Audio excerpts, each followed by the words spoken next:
পাহাড়ে যাওয়া এক অসাধারণ অভিজ্ঞতা হলেও এটি অনেক ঝুঁকি ও চ্যালেঞ্জের মুখোমুখি করে। তাই পাহাড়ে গেলে কিছু গুরুত্বপূর্ণ বিষয় সম্পর্কে সচেতন থাকা খুবই জরুরি। পাহাড়ে হাঁটা বা ট্রেকিং শারীরিকভাবে ক্লান্তিকর হতে পারে। আগে থেকে হাঁটাহাঁটি ব্যায়াম করে শরীর তৈরি করে রাখা ভালো। পাহাড়ে আবহাওয়া দ্রুত পরিবর্তন হতে পারে। ভ্রমণের আগে এবং ভ্রমণ চলাকালীন স্থানীয় আবহাওয়ার পূর্বাভাস দেখে নেওয়া খুবই বুদ্ধিমানের কাজ হতে পারে।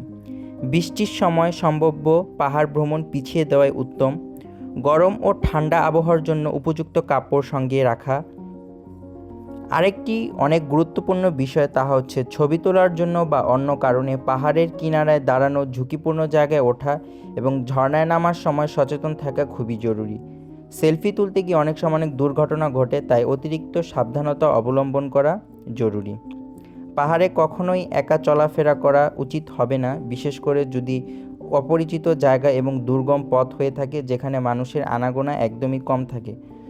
এক্ষেত্রে সবচেয়ে ভালো হয় দল থেকে পাহাড় ট্রেকিংয়ে বা পাহাড় ভ্রমণে যাওয়া।